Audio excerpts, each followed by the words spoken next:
Jadi negara ini ada kekuasaan tapi tidak jelas tentang pengelolaan dan pengurusannya. Tanah itu menjadi sumber penghidupan bagi masyarakat yang diorkestrasi oleh negara. Sekarang sudah diketahui luas kawasan hutan yang diklaim oleh Kementerian Kehutanan itu 112 juta hektar. Oke. 31 juta hektar diantaranya tidak ada hutan lagi.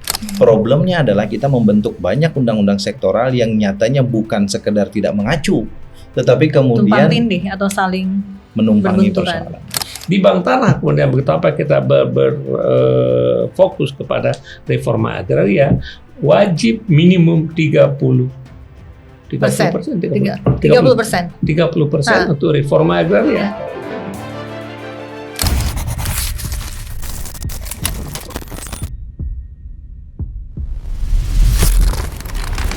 Halo pemirsa, uji materi sejumlah pasal di Undang-Undang Cipta Kerja terkait dengan bank tanah masih berlanjut di Mahkamah Konstitusi. Sejumlah saksi pemohon dan juga termohon dihadirkan. Berbagai argumentasi hukum agraria terlihat tampak jelas. Menarik juga untuk kita telaah lebih jauh ke belakang mengenai ide dasar dari bank tanah itu sendiri dan juga bagaimana politik hukum dari legislatif ke depannya terkait bank tanah ini. Sudah hadir di Open Minded Diskursus Network adalah Pak Sofyan Djalil, Menteri ATR BPN RI 2016-2022. Pak Sofyan, selamat siang. Terima kasih sudah hadir di Diskursus Network. Lalu kemudian Pak Rifki Nizami Karsayuda, Ketua Komisi 2 DPR RI yang membidangi ATR BPN dan juga di dalam Bank Tanah. Pak Rifki, selamat siang. Selamat siang. Iya, saya ke Pak Sofyan Djalil dulu. Kita melihatnya Bapak ini sebagai foundernya Bank Tanah ya Pak ya. Kalau nggak ada Bapak di periode itu nggak akan ada yang namanya Bank Tanah ini dengan segala pro dan kontranya. Saya ingin tahu sebetulnya ide dasarnya Bapak kemudian create Bank Tanah ini seperti apa Pak? Terima kasih Besi. Pertama adalah kita lihat ya pengalaman negara selama ini mengatur tentang penghubungan negara dengan tanah adalah apa yang disebut dengan hak menguasai negara. Ya. Hak menguasai negara, tapi de facto kemudian negara tidak punya tanah. Negara tidak punya tanah. Contohnya misalnya di waktu dulu Taiwan Semiconductor Corporation datang ke Indonesia, mereka mau memindahkan sebagian fasilitas produksi dari China ke Indonesia. Mereka minta cuman diberikan tanah selama 30 tahun sebanyak 100 hektar ya, di Jakarta. Setelah mereka datang kepada Gubernur DKI waktu itu Pak Jokowi. DKI nggak punya tanah 100 hektar yang bisa diberikan untuk investor yang akan melakukan investasi yang sangat penting dan menciptakan lapangan kerja yang begitu banyak. Sebagai contoh. Ya.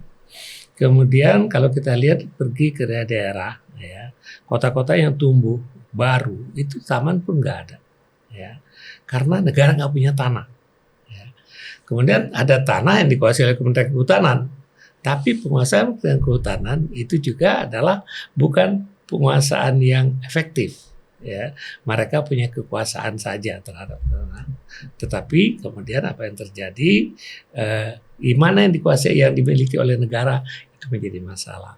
Karena itu saya menyadari bahwa hak menguasai negara itu tidak jelas pengaturannya. Kemudian padahal yang dibutuhkan adalah negara harusnya menguasai tanah secara real. Ya. Nah, ada dua kementerian yang mengatur masalah tanah sekarang, Kementerian ATR BPN dan Kementerian Kehutanan. Ya. Tapi pengaturan Kementerian ATR itu aspek regulasi saja. Ya. Padahal harusnya negara ini harus juga ada aspek penguasaan dan pengelolaan. Operator ya? Ya, sebagai land manager katakan. Ya. Kemudian Kementerian Kehutanan juga demikian. Dia punya kekuasaan besar sekali melepaskan tanah jutaan hektar dan lain-lain kepada kepentingan macam-macam kepentingan. Tetapi kemudian tanah yang dilepaskan juga kemudian tidak ada yang kontrol. Jadi negara ini ada kekuasaan tapi tidak jelas tentang pengelolaan dan pengurusannya. Intinya terbatas lah begitu ya, harus ada support dari lembaga yang lainnya begitu. Ya bisa kita sebutkan begitu. Tetapi kalau kita lihat misalnya kan Mahkamah Konstitusi menafsirkan hak menguasai negara itu sekarang dalam arti yang cukup luas. Ada 5, ya. Mereka menentukan negara punya hak menguasai negara, menetapkan kebijakan. Kita punya, Kementerian Kehutanan punya, Kementerian BPN punya. Kemudian hak pengaturan ada, ya. Kemudian hak pengurusan itu yang nggak ada, ya. Kemudian hak pengelolaan juga tidak ada. Yang terakhir adalah hak pengawasan. Ini juga sangat terbatas. Sehingga akhirnya hak penguasaan negara itu menjadi tidak efektif. Sebagai contoh nanti kita bicara selanjutnya. Begitu tanah, kan di Indonesia ini hak itu dikenal 2, hak permanen dan hak temporer. Hak permanen hak milik. Tanah yang kita kuasai itu hak permanen. Itu dilindungi oleh konstitusi. Tidak boleh seorang pun mengambil kecuali dengan keputusan pengadilan yang inkrah. Ya, itu hak permanen. Sedangkan hak lain itu hak temporer. Hak temporer hak HGB, HGU, hak pakai, ya kan? Itu ada batas waktunya. Ya, sampai 90 tahun maksimum misalnya. Apa yang terjadi kemudian kalau misalnya 90 tahun itu entah pengusaha nggak peduli lagi, dia nggak berurusan, nggak berbisnis tentang itu lagi, atau kemudian perusahaan itu meninggalkan tanah menjadi tak terurus. Entah bagaimana. Ya, dan negara tidak bisa hadir ya karena kapasitasnya sangat terbatas. Baik, saya ke Pak Rifki. Mahkamah Konstitusi sedang melakukan uji materi atas ini. Ada pemohon dan DPR ya pasti justru menjadi termohon begitu. Tanggapan Anda, Pak? Ya, bagi kami kehadiran Bank Tanah itu langkah maju bagi implementasi pasal 33 Konstitusi yang tadi Pak Sofyan sampaikan. Nafas ekonomi Indonesia ini kan ada di pasal itu. Bagaimana tanah, air, dan cabang-cabang produksi yang menguasai hajat hidup orang banyak digunakan untuk sebesar-besarnya kesejahteraan rakyat.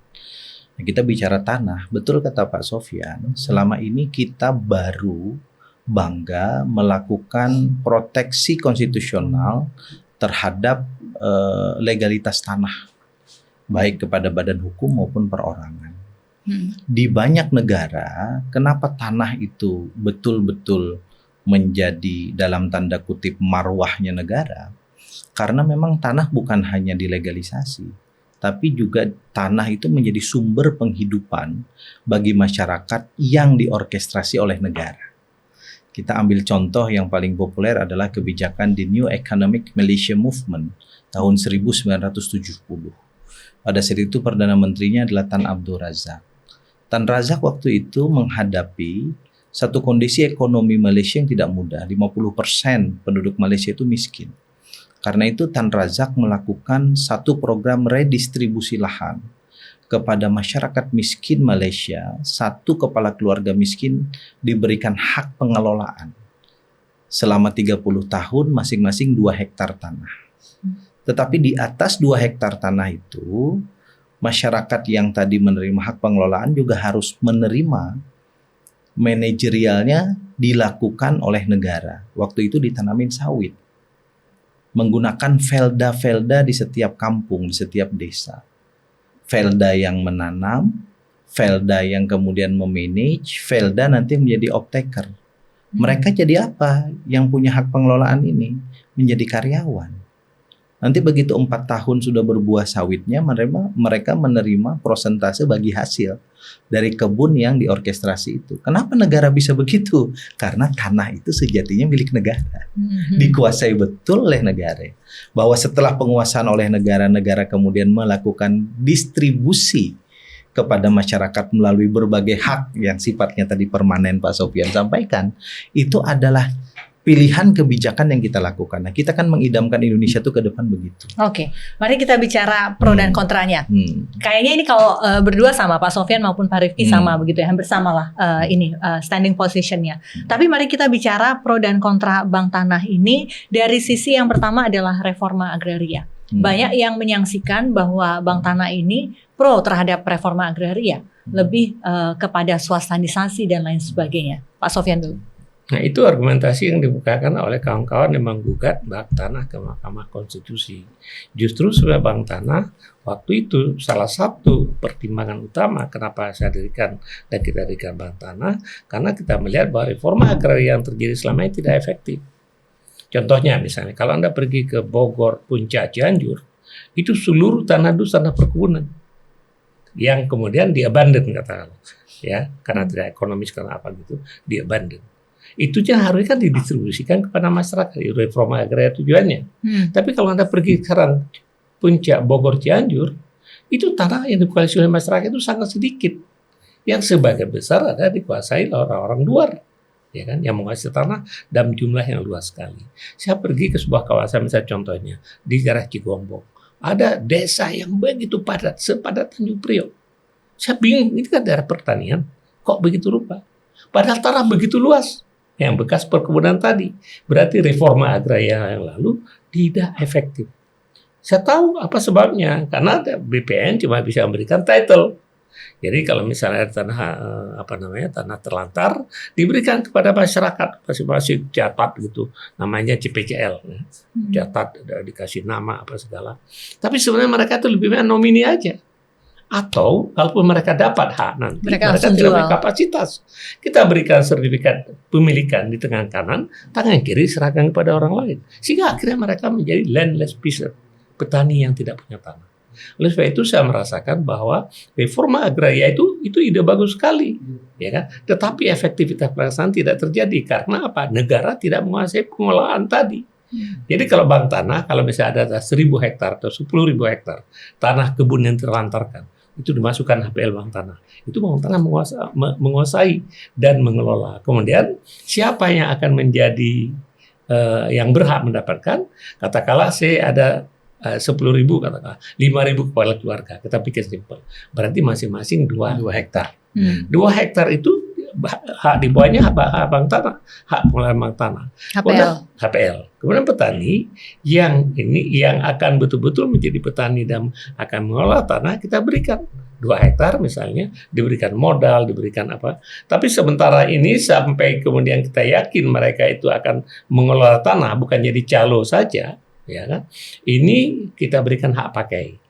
Yang ada limitatifnya. Limitatif. Setelah pakai 10 tahun dan terbukti bahwa petani ini betul-betul menggunakan tanah untuk kepentingan keluarganya, langsung kita berikan hak milik, gitu loh. Sehingga apa yang terjadi seperti di Malaysia dengan program Velda misalnya, itu bisa terwujud. kita capai, gitu. Okay.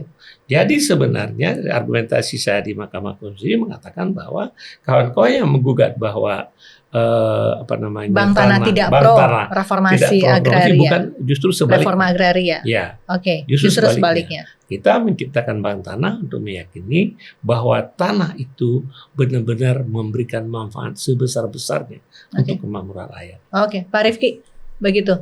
Bagaimana bank tanah katanya malah justru sebaliknya gitu, tidak pro terhadap reforma agraria. Ya, reforma agraria itu jangan dimaknai sempit, mendistribusikan tanah kepada warga negara, lalu warga negara diberikan hak permanen. Itu terlalu sempit memaknai reforma agraria. Ujung dari reforma agraria itu tujuan konstitusi, sebesar-besarnya kemakmuran rakyat. Tanah itu hanya medium, alat untuk kita mencapai tujuan. Nah, karena itu kalau pengalaman kita selama ini kita sudah berikan hak-hak permanen kepada masyarakat melalui berbagai macam program reforma agraria. Misalnya kalau di Kementerian ATR itu ada program misalnya redistribusi terhadap tanah objek reforma agraria TORA yang umumnya didapat dari 2 sumber. Yang pertama dikeluarkan dari kawasan hutan karena kendati awalnya kawasan hutan tapi nyatanya di situ ada kampung, ada masyarakat, sudah daripada masyarakatnya dianggap melakukan pelanggaran terhadap hukum pidana dalam konteks undang-undang kehutanan, jadi dikeluarkan. Lalu diberikan redistribusi kepada mereka agar mereka terproteksi. Yang kedua, bekas hak yang tidak permanen, terutama HGU, ya, apakah dia sudah habis atau dia tidak terpakai, kemudian diredistribusi. Tanah terlantar. Tapi dalam kenyataannya, tadi Pak Sofyan cerita, hari ini kita bagikan di kantor pertanahan, keluar dari pagar kantor pertanahan itu udah diambil lagi sertifikatnya oleh mereka. Maksudnya ini beralih kepemilikannya. Dibeli ya, oleh orang-orang tertentu ingin menguasai sejumlah lahan yang sangat besar tadi. Mereka nggak perlu ajukan HGU, mereka justru akan memiliki SHM dalam jumlah yang sangat besar. Kita memang punya ketentuan di dalam UU PA kita bahwa 1 orang warga negara Indonesia itu hanya boleh maksimal memiliki 5 bidang tanah. Tapi ketentuan ini nggak ada sanksinya. Ini Ini kalau kita belajar di Fakultas Hukum kan there is no law without sanction. Jadi ada larangannya Bang Sofyan ya, tapi nggak ada sanksinya. Sehingga inilah yang membuat kemudian praktek reforma agraria itu justru disalahgunakan untuk semakin menghadirkan oligarki kepemilikan dan penguasaan terhadap tanah. Nah, ini menariknya masyarakat atau paling tidak pemohon masih berkesimpulan bahwa reforma agraria ini tidak akan bisa terwujud di bank tanah manakala semacam proyek strategis nasional seperti itu masih dikuasai swasta begitu. Jadi nanti ujung-ujungnya adalah ini bagi-bagi saja, bank tanah bagi-bagi tanah kepada swasta. Bank tanah Gimana itu sebetulnya bisa melakukan redistribusi kepada individu dan kepada kelompok termasuk badan hukum di dalamnya. Nah, tinggal kita bikinlah kesepakatan ya dalam bentuk kebijakan tentu. Kita ambil contoh ada yang paling mutakhir. Sekarang Presiden Prabowo melalui Satgas Penegakan Hukum di sektor kehutanan PKH. Itu kan sudah melakukan penertiban lebih dari 3,5 juta hektar kebun sawit yang ada di kawasan hutan. Dulu untouchable. Zaman saya dengan Bang Sofyan, setiap kali kita ngomong gini, Bang Sofyan selalu bilang, itu bukan kewenangan kami. Itu memang kewenangannya di Kementerian Kehutanan. Nah, sekarang ini sudah kita sentuh. Untouchable dulu. Sekarang kita sentuh. Kita beri dia dua pilihan. Satu, dia bisa bayar denda. Di-appraise lah oleh negara melalui BPKP. Kamu udah tanam berapa tahun, kamu bayar denda ke negara, kemudian kamu nanti bisa kelola lagi. Tentu setelah itu harus diberikan pelepasan kawasan hutan dan harus diberikan HGU sebetulnya. Agar tidak memindahkan dari sesuatu yang ilegal menjadi ilegal baru kan. Atau yang kedua, karena mereka nggak mau bayar, ya diambil sama negara. Nah sekarang diserahkan kepada Agrinas. Menurut hemat saya, Mbak Fesi, ini bisa menjadi modal dan model pengelolaan oleh bank tanah. Nanti ada dispute lagi nih antara bank tanah dengan Agrinas. Enggak, Agrinas itu justru kalau kita tidak berikan HGU. Ini kan sekarang status tanahnya sampai sekarang belum dikeluarkan dari kawasan hutan. Saya sudah ngomong dengan Mbak Titi Soeharto, Ketua Komisi 4 DPR yang menjadi partner dari Kementerian Kehutanan. Saya bilang satu Mbak, jangan lupa lepaskan dari kawasan hutan. Baru nanti saya minta kepada ATR BPN untuk menerbitkan alas hak terhadap itu. Karena kalau tidak, kita beralih dari sesuatu yang bersifat ilegal kepada ilegal yang baru walaupun dilakukan oleh badan usaha milik negara. Yang benar itu prosedurnya adalah lepaskan dari kawasan hutan. Kalau menurut pandangan saya, HPL kan ke bank tanah. Itu idealnya. Ya. Kemudian boleh HGU kan sebagian ke Agrinas, sebagian lakukan redistribusi lahan. Terutama kepada mereka yang berada di kawasan perkebunan itu. Yang sekarang menimbulkan konflik agraria di mana-mana. Nah, bahwa ini nanti optakernya tetap Agrinas sebagaimana Velda di Malaysia, itu bisa kita atur agar negara betul-betul kuat. Negara bukan hanya melakukan redistribusi. Coba bayangkan, kalau kita redistribusikan langsung, kita berikan SHM, di atasnya udah ada kebun sawit. Daripada dapat 3 juta sebulan bagi hasil, mending dia langsung jual. Itu nilainya 2 hektar. Sekarang bisa 500 miliar lebih. Siapa yang kemudian nilai ekonominya justru lebih tinggi. Ya, nah, masyarakat kita tidak semua punya ketahanan, punya resiliensi terhadap hal-hal seperti itu. Ini. Sempurnanya seperti itu. Apalagi tadi disampaikan bahwa di HPL kan dulu begitu ya, lalu kemudian dikasih bank tanah. Karena pemberi alasan tetap ATR BPN kan ya Pak ya. Bank tanah kan bukan nggak bisa kita kontrol. Bank tanah kan baik kontrol. Itu dia DPR masalahnya. bisa kontrol kok. Kayak macam-macam. Presiden lebih lagi bisa mengontrol. Kalau pengelola bank tanah nggak karu-karuan, dia tidak satu nafas dengan konstitusi, out ya. Kenapa kita harus takut gitu? Jadi kita jangan terlalu khawatir untuk sesuatu yang memang belum terjadi. Kekhawatiran itu adalah baseline untuk kita menyusun sejumlah ketentuan agar kemudian kekhawatiran itu nggak terjadi. Jadi ini kalau kemudian nanti alas haknya adalah HPL seperti itu. Dari pantauannya Pak Rifki begitu, sudah ada berapa banyak atau berapa besaran HPL yang dikuasai oleh Bank Tanah saat ini? Baru 35.000. 35.000 sejak Bank Tanah itu zaman 2021. Bang Sofyan. Oh, sejak zaman Pak Sofyan. Ya, jadi menteri setelah Ada apa gerangan kok kemudian tidak bertambah-tambah? Bertambahkah atau tidak? Hulunya regulasi. Jadi regulasinya begini. Dulu kita percaya bahwa bank tanah pada saat dilahirkan zaman Bang Sofyan itu sesuai dengan keinginan politik hukum negara. Oke. Zaman Bang Sofyan ada tanah terlantar yang langsung kasih ke bank tanah di HPL kan.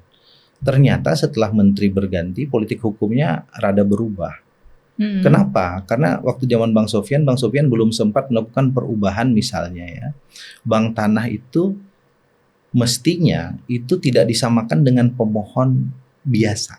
Oke, di ATR BPN. Iya, Oke. itu sekarang antara Mbak Fesi, Bang Dengan Rifki, Bank Tanah. dengan Bank Tanah. Sama aja. Itu sama aturannya. Dengan Pak Sofyan sama aja. Karena begitu. itu kita sekarang Iya. sedang mendorong. Karena Ah. itu levelnya kan cuma level peraturan menteri. Oke. Agar kemudian permen itu harusnya direvisi dan struktur bank tanahnya bisa kita naikkan. Ya. Sebagai apa? Sebagai prioritas penerima hak atau bagaimana nanti bentuknya? Iya, paling tidak dipermudah kalau tidak otomatis. Jadi kalau sudah hari ini ditetapkan, kan proses penetapan tanah terlantar itu di tangan Kementerian ATR.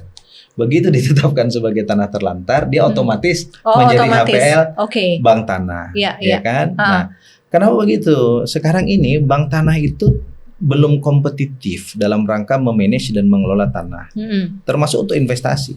Kalau kita mau bicara investasi, karena banyak sekali investor itu yang butuh tanah besar dan butuh kepastian kan. Kenapa belum terlalu kompetitif? Karena dengan modal 35 atau 36 ribu hektar itu kecil sekali dibandingkan. Tolong kami dikasih gambaran berapa besar sih HPL yang akan dikuasai bank tanah nanti idealnya supaya bisa seperti Malaysia, supaya seperti land bank yang lainnya begitu. Kalau ide, ada 17 juta hektar ya ide di saya Indonesia. adalah idealnya. Ya. Sekarang sudah diketahui luas kawasan hutan yang diklaim oleh Kementerian Kehutanan itu 112 juta hektar. Oke. 31 juta hektar diantaranya tidak ada hutan lagi. Oke. Tapi kawasan Dan itu hutan. harus dikeluarkan dari kawasan hutan Harusnya kalau begitu. itu ya. Iya. Jadi harusnya begitu ya.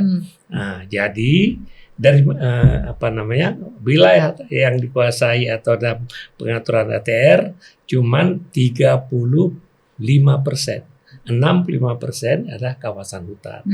Kawasan hutan itu banyak sekali desa, lebih dari berapa puluh ribu desa itu dalam kawasan hutan, ya kan?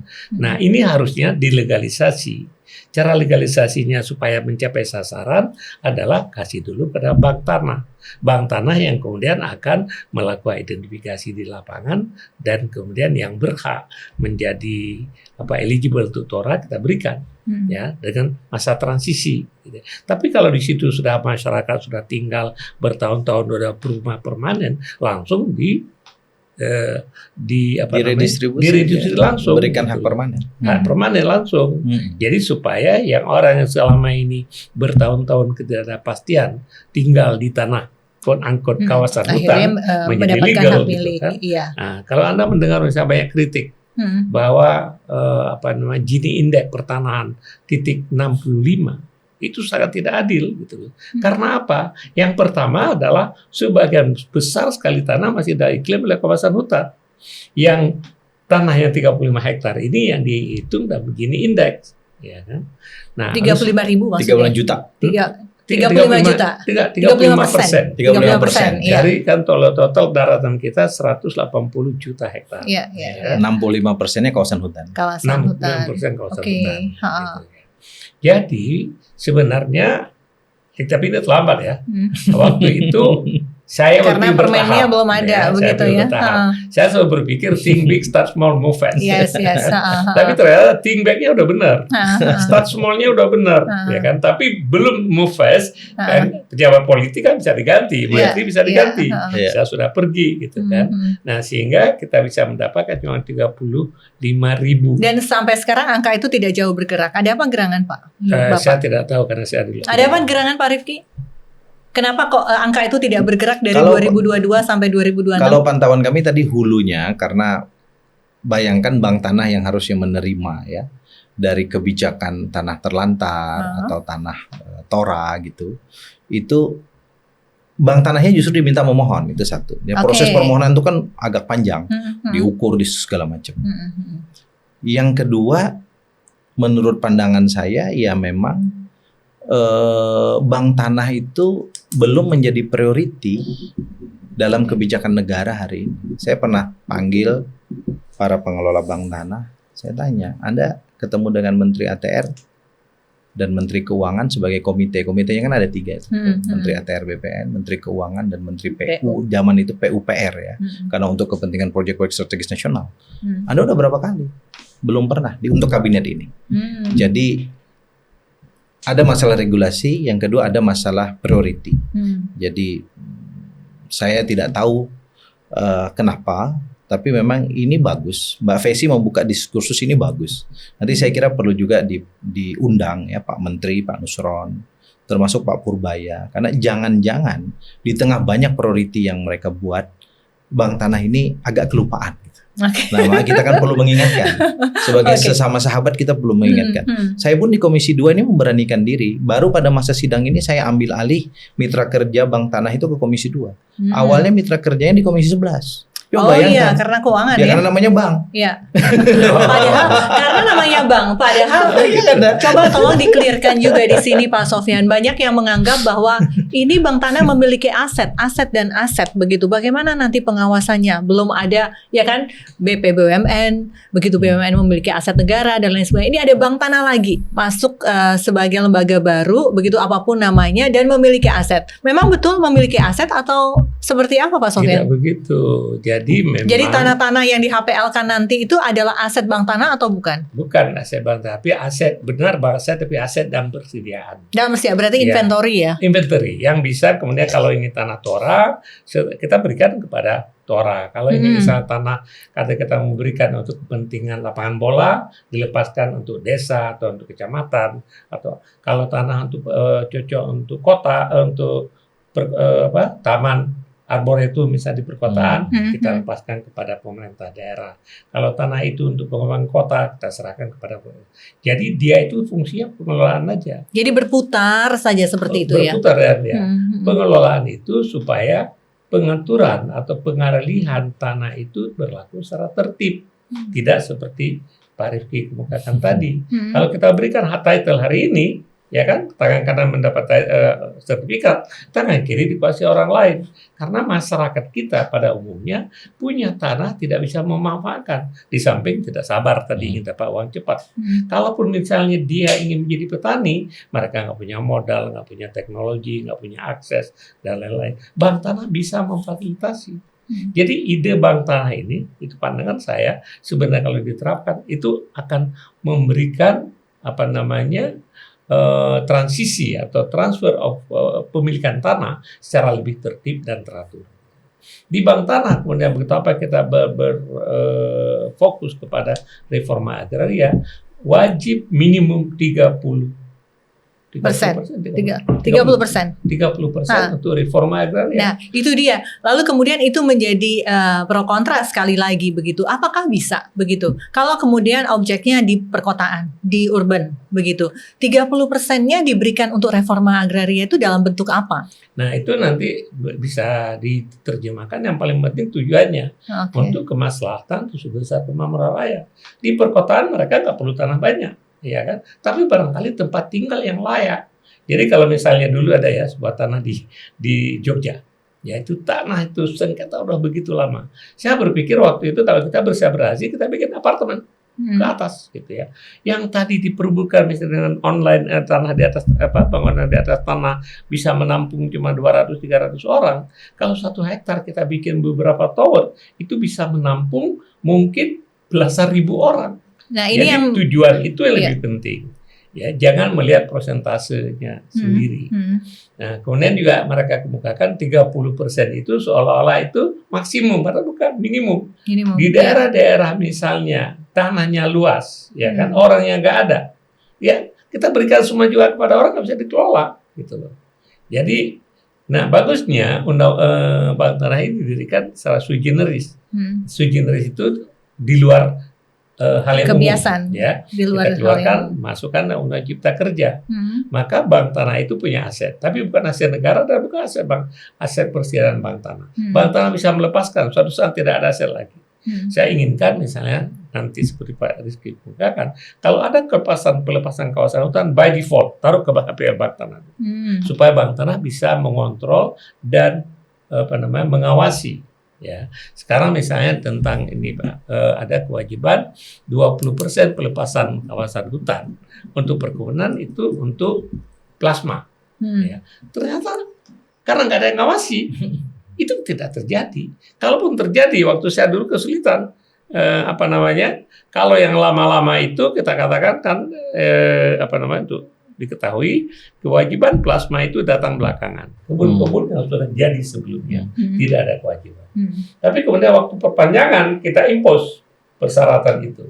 Tapi kan nggak ada tanah mereka. Makanya kita katakan silakan beberapa opsi. Ya. Tapi kalau kawasan hutan yang baru dilepaskan itu kan tanah fresh. Itu kalau diserahkan ke bank tanah, kemudian bank tanah bisa mengawasi. Oke, you dapat 20.000, yang 40% dan 20% itu di mana? Siapa saja beneficiary-nya?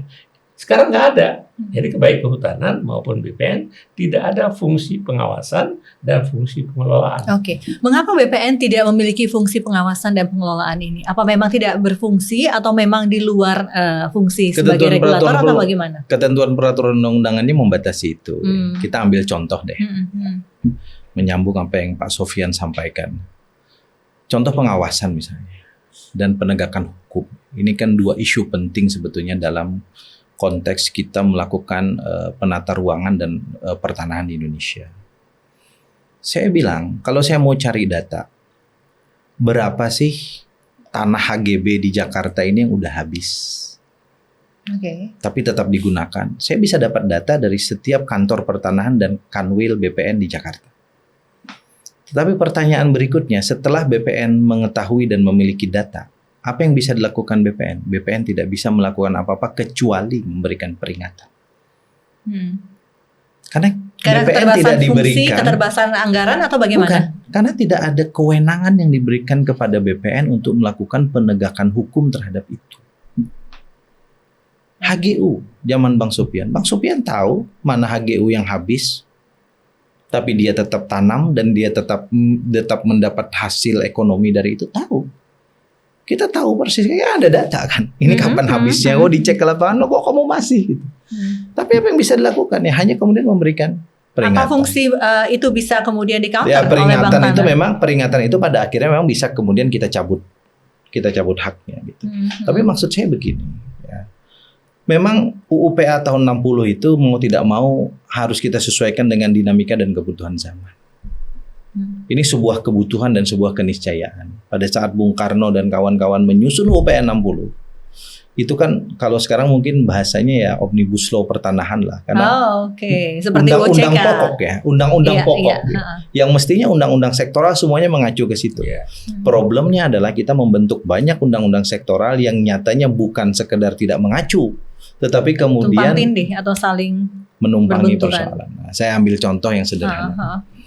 Tadi Bang Sofyan cerita 65% tanah di Indonesia ini adalah kawasan hutan.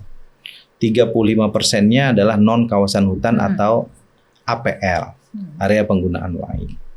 Dari 35% inilah yang merupakan kewenangan Kementerian ATR BPN, mitra kerjanya Komisi 2. Apakah seluruh 35% tanah itu Kementerian ATR BPN punya kewenangan full? Ternyata tidak. Ambil satu contoh dan jadi momok di mana-mana. Apa yang kita sebut dengan aset. Di tempat saya, TNI mencatatkan aset 5 km kali 5 km di kota Banjarbaru, ekuivalen dengan 2.500 hektar. Sebelum dicatatkan oleh TNI, ya di situ sudah ada SHM, di situ sudah ada HGB, di dalamnya ada desa dan seterusnya. Begitu dicatatkan sebagai aset milik TNI, bisa juga dicatatkan sebagai aset milik BUMN, ya, aset milik negara lah atau daerah. Kementerian ATR tidak bisa kemudian memproses. Ada yang meninggal bagi waris, SHM-nya mau diturunkan waris nggak bisa terbit. HGB-nya habis mau diperpanjang nggak bisa. Kalau diperpanjang pidana. Ya. Dari mana ketentuan ini? Ini bukan UPA. Ketentuan ini dibuat dalam undang-undang sektoral. Undang-undang Perbendaharaan Negara misalnya salah satunya. Kemarin saya dengan Pak Dasko misalnya menerima laporan dari 100.000 warga kota Surabaya. Di tengah kota Surabaya, di Jalan Maijen Sungkono. Karena Mbak Fesi alumni Unair pasti bisa membayangkan bagaimana Jalan Maijen Sungkono. Di 7 kelurahan, Pak Sofyan. Ada apa itu di sana? Tahun 2022, tiba-tiba Pertamina bikin surat ke Menteri ATR. Bilang kalau itu asetnya Pertamina. Oh my God. Padahal di situ udah ada perumahan, udah terbit SHM. Ya macam-macam lah. Karena 100.000 manusia di 7 kelurahan di Surabaya sangat padat. Pak Dasko pimpin rapat. Telepon Menteri BUMN, telepon Menteri Keuangan, semua dikumpulin di depan Komisi 2. Ini udah 6 bulan nggak beres-beres. Kenapa nggak beres? Karena BUMN-nya, karena beliau mantan Menteri Negara BUMN. Ketika BUMN melepaskan aset, itu juga jadi persoalan. Jadi kita ini terbelenggu oleh banyak ketentuan sektor. Nah, karena itu reformasi hukum pertanahan menurut saya itu menjadi penting, senafas dengan penguatan kelembagaan dan penguatan kewenangan bank tanah. Agar hak penguasai negara di pasal 33 itu bisa betul-betul kita hajarkan untuk kemakmuran rakyat. Apa yang harus disampaikan oleh Pak Sofyan dan Pak Rifki kepada ATR BPN? Karena ini ada sinyalemen juga khawatirnya ATR BPN tidak legowo. Begitu, jika Bank Tanah dikuatkan. Senior menteri. Pak Sofyan, iya Pak Sofyan. Terbukti 35.000 ini rasanya kurang gesit bergerak begitu loh. Padahal sudah 4 tahun ini setelah Pak Sofyan tidak ada di sana. Begini ya kata orang Jakarta kan, sesama bis kota, mantan bis kota itu nggak boleh saling mendahului. Ya tidak nice kalau ini ya. Tetapi saya sepakat sekali dengan Pak Rifki bahwa pertama ya, bahwa dulu Undang-Undang Pokok Agraria itu berpikir holistik. Undang-undang itu UPA berpikir sangat holistik, ya kan. Tapi apa yang terjadi kemudian pada peristiwa tahun 65, kemudian ada pemahaman atau ada perasaan bahwa UPA ini terlalu dipengaruhi oleh ide kiri, ya kan. Itu. Sehingga itu Pak Budi Harsono ya. Enggak pernah pemerintah pada saat itu. UPA-nya ya, UPA itu iya. Bagus kan. Iya. Ya, jadi kemudian yang kedua, pemerintah memerlukan investasi yang cepat pada saat itu. Resource kita yang paling besar adalah kehutanan, ya kan? Belum ada yang lain. Minyak juga belum ada, belum signifikan. Maka kehutanan harus dieksploit dengan HPH dan lain. Maka dibikinlah Undang-Undang Pokok Kehutanan. Jadi sebenarnya itu asal muasalnya berpikir holistik, sudah berpikir sektoral.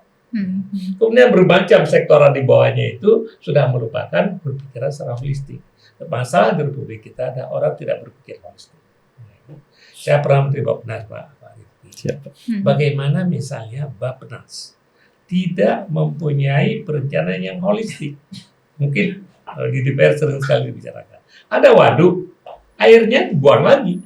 Diditur aja. Karena apa? Saluran irigasi nggak ada, sawata di mana begitu. Karena berpikirnya tidak holistik. Harusnya kalau misalnya kita membuat waduk harus dilakukan survei dulu di mana sawahnya, bagaimana alokasi saluran primer, saluran sekunder, saluran tersier sampai dengan sawah. Ya, itu contohnya. Banyak pelabuhan dulu Pak yang dibikin itu tidak ada jalan, ya kan? Karena pelabuhan kewenangan Menteri Perhubungan jalan Menteri PU. Itu kan tidak berpikir holistik sehingga begitu banyak dana resource kita terbuang tidak mencapai sasaran. Dalam kelembagaan agraria juga harusnya kita berpikir holistik. Itu TAP MPR tahun 2021 sudah mengingatkan kita kembali untuk berpikir secara holistik. Jadi konteks Bank Tanah menurut saya adalah itu sangat dibutuhkan karena dalam rangka menjalankan hak menguasai negara sekarang tidak ada instrumennya. Kalau istilah profesor dari Brawijaya, dia mengatakan ada fungsi yang ditetapkan oleh Mahkamah Konstitusi, fungsi pengurusan dan pelaksanaan pengelolaan. Itu fungsi dalam rangka hak menguasai negara supaya efektif ada pengelolaan dan pengurusan. Sekarang nggak ada rumahnya. Kalau pengaturan ada, Kementerian Kehutanan pengaturan, Kementerian BPN ATR pengaturan. tapi pengelolaan nggak ada. Oleh sebab itu bank tanah itu harus menjalankan fungsi yang ditetapkan oleh Mahkamah Konstitusi dalam rangka mencapai tujuan sebesar kemakmuran rakyat. Ya, ide dasar bank tanah ini waktu itu Bapak sempat ada ada komparasi dengan negara mana saja sih Pak? Waktu itu teman-teman yang pergi ke Taiwan, pergi ke Korea, dan semuanya berhasil. Semuanya berhasil mengatasi kesenjangan, semua berhasil beda-beda mengatasi. ya. Tapi semua baru belakangan kemarin waktu di Mahkamah Konstitusi saya mendengarkan di berbagai negara ada konsep seperti itu. Ya kan? Kalau di Korea beda, memang namanya bank tanah adalah bank yang membiayai pertanahan, itu lain. Namanya bank tanah. Ini land management ya. Kenapa masuk Komisi 11? Ya. Padahal kita ini adalah instrumen negara dalam rangka melaksanakan fungsi menafsirkan hak menguasai negara supaya efektif mencapai sebesar-besar kemakmuran rakyat. Seperti itu. Oke, baik, kita bicara singkat soal struktur bank tanah itu sendiri. Ada juga yang mempersoalkan hal ini begitu. Karena pucuknya itu selain kepala bank tanah begitu ya, atau CEO bank tanah lah ya, ada pengawasan yang dilakukan oleh 3 kementerian. Dianggap ini tidak independen begitu. Pemerintah lagi yang menguasainya. Pemerintahnya berubah, rezimnya berubah, bisa kemana-mana nih bank tanah ini. Pendapat Pak Rifki? Enggak lah. Ada 3 kementerian. Boleh saya tahu? Iya, silakan. Dulu harusnya bukan idealnya. Itu usulannya adalah pengawas bank tanah cuma Menteri ATR. Saya nggak percaya. Nggak percaya karena apa Pak? Harus ada check and balance. Saya selalu percaya bahwa governance yang baik adalah ada check and balance. Maka saya bilang, walaupun sebenarnya secara kepentingan pribadi, ya kan, hebat sekali kan, menjadi pengawas bank tanah. Pengawas tunggal. Pengawas tunggal. Maka saya masukkan Kementerian Keuangan dan Kementerian PUPR. Ya. Pertama tujuannya untuk check and balance, ya kan, bahwa Kementerian ATR tidak bisa membuat kebijakan sendiri. Saya bayangkan bank tanah akan besar. Tapi kalau bank tanah cuma 35.000 hektar sih nggak usah 3 menteri gitu kan. Yang kedua adalah Kementerian Keuangan sangat berkepentingan karena mencapai tujuan sebesar kemakmuran rakyat itu kan tujuan kita bersama, dan kebijakan fiskal itu sangat membantu. Yang ketiga Kementerian PU, karena saya bayangkan nanti kota-kota kita akan berkembang. Ya, pada tahun 2050 70% penduduk Indonesia akan berada di perkotaan. Perkotaan itu kota yang ada sekarang makin banyak orang, atau kota-kota kecil menjadi kota besar, ya kan? Daerah-daerah yang selama ini rural, mungkin kecamatan rural akan menjadi urban. Nah, oleh sebab itu kita harus menata kota secara baik. Maka kenapa Menteri PU akan bikin fasilitas dan lain-lain gitu. Maka tujuan bank tanah tadi dalam rangka instrumen negara untuk melaksanakan hak menguasai negara untuk mencapai sebesar kemakmuran rakyat bisa dicapai begitu loh. Nah, jadi kemudian pengawasannya tentu kita harapkan sebagai lembaga negara diawasi oleh BPK, dari segi keuangan diawasi oleh DPR. Iya, oke, Pak Rifki begitu. Ya itu tadi pengawasannya masih pemerintah juga, dan juga ada diskursus soal anggaran. Anggarannya masih menginduk ke APBN. Bukan menginduk, bank tanah itu diberikan PMN. Jadi PMN itu diberikan kalau nggak salah waktu itu 1,5 triliun. Nah, sampai sekarang nggak ada lagi suntikan dana, hanya segitu aja. Dan saya sudah cek kemarin keuangan mereka, sampai sekarang bertahan itu. Artinya selama hampir 5 tahun dia bisa memutar uang yang dulu diberikan itu dengan cukup efektif. Jadi walaupun modalnya cuma 35.000 hektar tanah plus 1,5 triliun, dia bisa membiayai operasionalisasi sendiri tanpa menghambur-hamburkan dana. Jadi kalau kita bayangkan, kalau kita beri kepercayaan lebih, saya yakin kan memang tujuannya bukan sekedar dia mengelola, tapi dia juga kan memberikan benefit kan kepada negara ini. Kita ambil contoh paling gampang deh. Sekarang Pak Presiden ingin ketahanan pangan. Ya, ketahanan pangan itu baru bisa dicapai kalau kemudian ada sinergi antara penguasaan lahan dengan kemudian program-program di sektor perkebunan dan pertanian. Nah, sekarang anggaran untuk pupuk subsidi itu mungkin di atas 30 triliun. Kemudian untuk Alsintan itu 10 triliun lebih. Sekarang diberikan kepada petani dengan asumsi dia udah punya lahan. Tapi banyak orang yang miskin mau jadi petani tapi nggak punya lahan. Nah ini kan akan menjadi kontribusi positif kalau kemudian kita tinggal panggil Bank Tanah. Menteri Pertanian tinggal panggil Bank Tanah. Saya punya dana sekian loh. Daripada saya nanti salah sasaran dan seterusnya, coba kita bangun program bersama. Nah, kita bisa tiru kayak Velda. Nah, tinggal kita pilih. Kalau di Malaysia itu memang hak atas tanah ini cuma 2, hak permanen dan hak sewa. Jadi kalau nggak dikasih permanen, sewa. Nah sewa itu memang cocok untuk Bank Tanah. Tinggal harganya kan nggak usah terlalu tinggi gitu, agar kemudian dia juga merasa bahwa ada kewajiban untuk dia memanfaatkan dan mengelola tanah. Jadi bukan sekedar dia tidak menjual, tapi dia ada motivasi untuk menjadikan tanah ini sebagai aset ekonomi dirinya sendiri gitu, karena ada beban sewa. Nah, karena kalau enggak, ini nanti kita akan kembali pada persoalan yang ada sekarang ini, Gini ratio indeks tanah kita terlalu besar. Kata Pak Nusron ini, saya nggak punya datanya, tapi kata Pak Nusron, hanya 60 keluarga di Republik ini yang menguasai lebih dari 80% tanah di Indonesia. Dan apakah itu bisa diputar balikan oleh Bank Tanah nanti kalau kewenangan Bank Tanah? Karena yang 80% ini kan tidak semua hak permanen. Kan ya kan Bang. Jadi kan nanti HGO-nya habis. Ada juga tren kita nih minta HGO 10.000.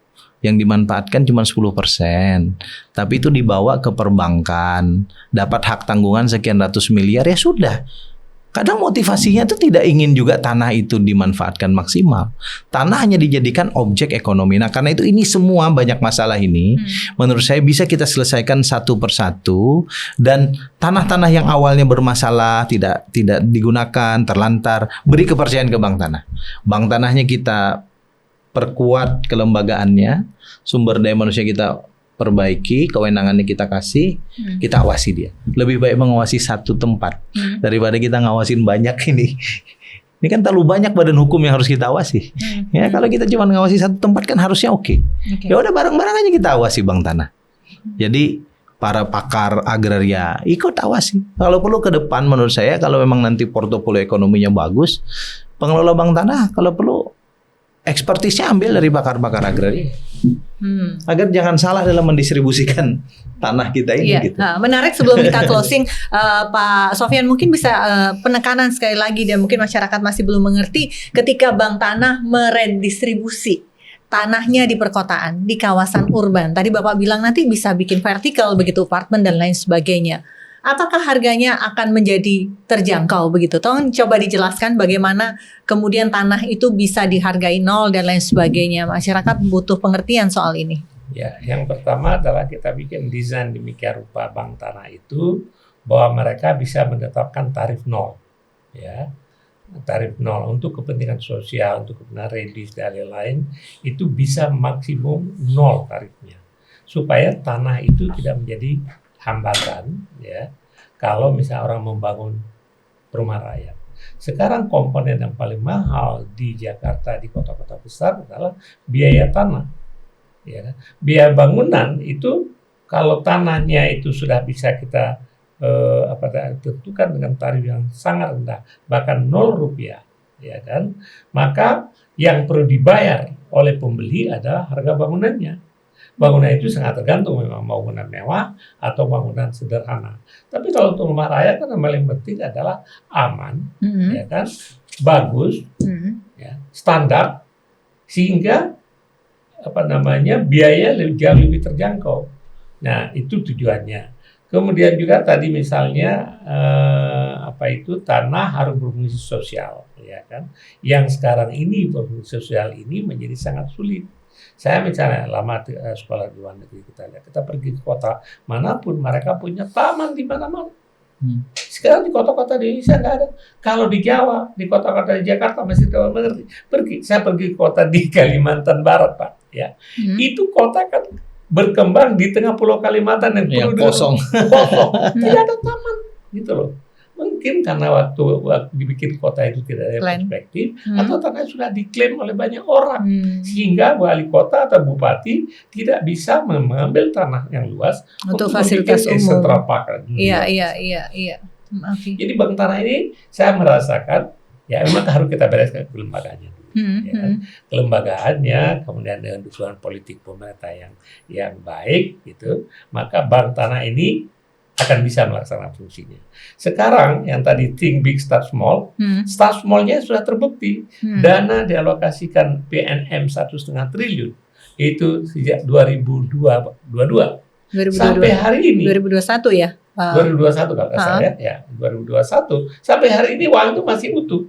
Coba kalau uang itu digunakan seperti biasa, kasih ke misalnya Kementerian ATR program reforma agraria, itu 1 tahun habis, nggak ada lagi. Jadi itu tidak. Jadi itu bukan burden justru ya, 1,5 berarti itu membuktikan bank tanah justru bisa mengelola dirinya dengan baik, begitu karena tidak ada suntikan lagi setelah itu. Dan dia mampu melaksanakan fungsinya dengan segala keterbatasan ada ini. Dengan hanya menguasai 35.000 hektar itu, begitu ya. Dan yang paling sukses kita lihat ada di ibu kota negara. Ya, IKN itu dulu saya berikan tanah itu sekitar 4.500 tanah terlantar, tanah HGU yang terlantar kita berikan kepada mereka. Mereka bisa memberikan tanah untuk kepentingan airport dengan biaya yang sangat sedikit. Kemudian masyarakat yang ada di situ 30% diberikan untuk masyarakat di sekitar di situ, dan kemudian dibantu, ya kan. Kemudian bisa memberikan tanah kepada polisi, kepada TNI dengan dana itu. Jadi pengelolaan korporasi, maka desain bank tanah di satu pihak dia punya kewenangan publik, tapi dikelola dia sebagaimana corporate pada umumnya. Oke, baiklah. Singkat saja sebagai closing juga Pak Rifki, politik hukum apa yang akan diterapkan DPR untuk kemudian bank tanah ini kalau memang harus dikuatkan atau tetap seperti ini saja, atau bagaimana begitu? Goalnya adalah sebesar-besar untuk kepentingan rakyat. Begitu. Melalui fungsi pengawasan di Komisi 2 DPR, kami akan terus mengagendakan memanggil bank tanah untuk bisa menggali persoalan-persoalan yang selama ini jujur Komisi 2 kan tidak pernah melakukannya. Gitu. Nah, karena itu kita akan benahi dulu mulai dari aspek regulasi. Regulasi bank tanah. Misalnya tadi bank tanah itu bisa memberikan fungsi untuk sosial. Maka harus ada regulasi yang pro terhadap fungsi sosial. Nah, tapi begitu ini fungsinya untuk investasi, maka dia juga harus compatible dengan investasi. Agar posisi bank tanah sebagai corporate manajemen dalam konteks pertanahan kita itu bisa betul-betul kita juga berdayakan dengan baik. Ya. Kita nih sekarang punya banyak teman misalnya yang mau investasi di Indonesia, kita mau kasihin ke bank tanah. Sekarang harganya masih cukup tinggi karena modalnya cuma 35.000 hektar. Nah, kalau kemudian kita bisa perbesar modal dia dalam pengertian luasan tanah, maka nanti mereka tentu akan lebih compatible. Nah, karena itu kami janji dan kami akan lakukan ini dengan sangat terbuka dan transparan untuk kami ikut serta membenahi reforma agraria di Indonesia melalui penguatan kelembagaan dan kewenangan yang dimiliki oleh bank tanah itu sendiri. Oke, baiklah Pak Rifki, terima kasih sudah hadir di Open Minded. Pak Sofyan Jalil juga terima kasih sudah hadir bersama kami. Pemirsa, itu tadi Open Minded Bank Tanah. Kami kembali dengan topik-topik hangat lainnya. Saya Fesi Alwi pamit, sampai jumpa.